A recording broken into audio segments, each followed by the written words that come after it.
guys, welcome to the next installation of Motivate Your Monday. So last week, the big thing that we got you guys to understand was that there were 3 steps in order to get you guys on the road to this successful path you're trying to be on. And what was the first one? The first one was stop. Now, when you talk about stop, as we said, it's all about you guys being in such a rush to be somewhere that you have no idea how to get there. You guys are in such a rush to do something that there's no plan behind it. So the whole point of stop was come to a complete stop and really evaluate what it is you want to do, where you want to be, the steps to get there. And once you have yourself at a position where you're able to begin doing these things, you're now mentally also in that same position. Now, as I said last week, I was going to break down into 3 steps. This week is step 2. So, the big thing for step 2 is define your success. Step 2 is define your success. What that means is take whatever it is that your goal is, and I want you to be like an artist carving out a statue.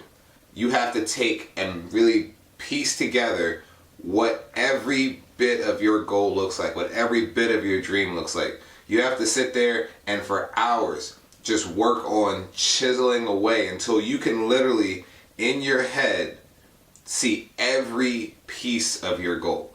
We have very, very broad goals. And the issue with having a broad goal is you're running in a general direction. But if you tell yourself you want to be an artist, that's still a broad goal versus I want to be a watercolor artist. I want to be an oil painting artist. I want to be a black and white artist. I want to be a sculptor. I want to be a marble sculptor. That's what I'm talking about, is you have to be very specific with what you want your goal to be. And once you define your success, you have to tie that in with a second part to goal 2, which is define your success, but also define your passion. Is the thing that you're focusing on going to be for monetary gain, or is it going to be for personal gain? They can be both, but if you're not focusing on what that goal is for you, you're not going to tie that in correctly. If I tell myself I want to be the greatest architect in the world, but my real passion is coaching kids, I can still work to be the greatest architect in the world, but at the same time, I'm going to have my attention divided because I'm really good at this, but I really want to do this. So I want you guys to really think about that as you go to define your goal and you go to define your success. You have to have every detail of your success in the palm of your hand so that when you're pursuing it, it's like you're drawing a picture from memory. It's like you're drawing a picture from memory while looking at the picture the whole time. And that's what a lot of people make the mistake of. They tell themselves what they want to do, but then they forget important parts of it. You always have to have all the details of what you want really organized. The issue a lot of us run into is we have some of the details and then we end up missing important parts that we didn't even think about.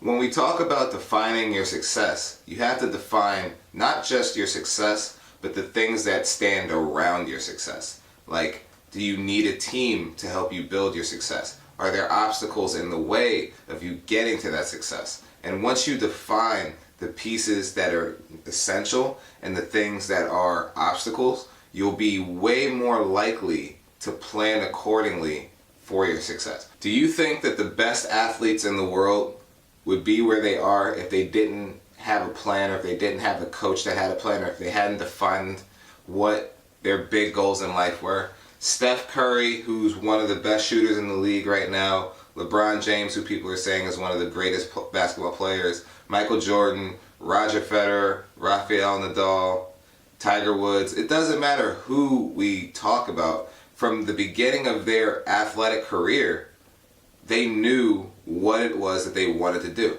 And I know that every person that I just said on that list, you guys know.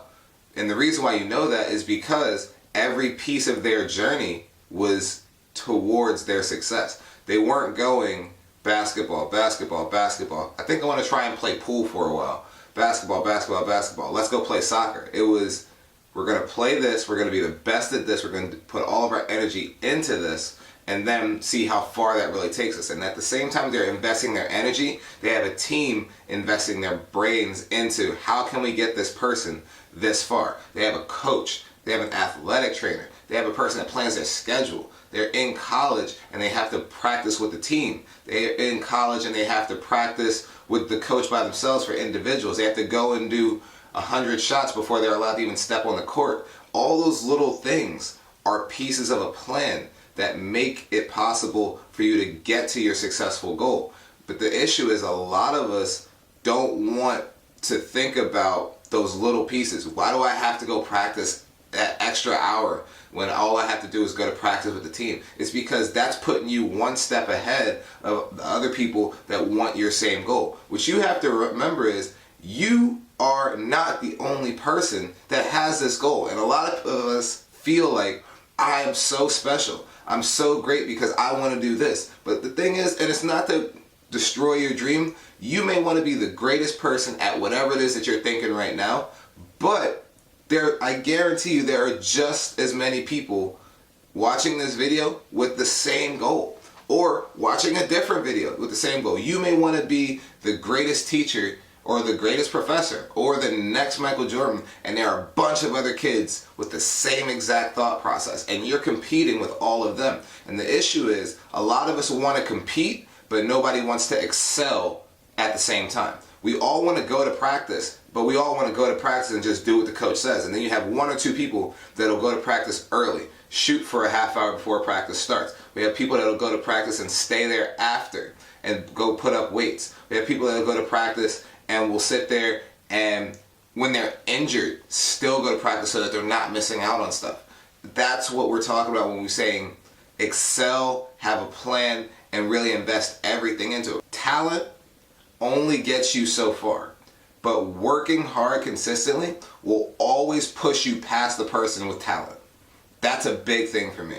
If you have talent, that only means that you have a natural head start, but natural head starts only mean so much. A natural head start is only a starting point. Once you have somebody that doesn't have that natural head start, if they outwork this person, they're going to pass them. And a lot of us just don't understand the fact that where you are doesn't matter. Where you are won't matter until you let it matter. Where you are only matters because you need to remember where you came from. But where you are does not matter as far as where you're going. Now again, what I want to see everybody do in the next few weeks as we go through the processes is remember these first 2 weeks. You have to stop pursuing other people's stuff, and you have to take the time to define what it is that you want to do and define what you're passionate about. Now again, guys, my name's Will, and I want to see you guys all out there remembering you are always your greatest theory. So you need to get out there and prove your theory and prove yourself. I'll see you guys next week.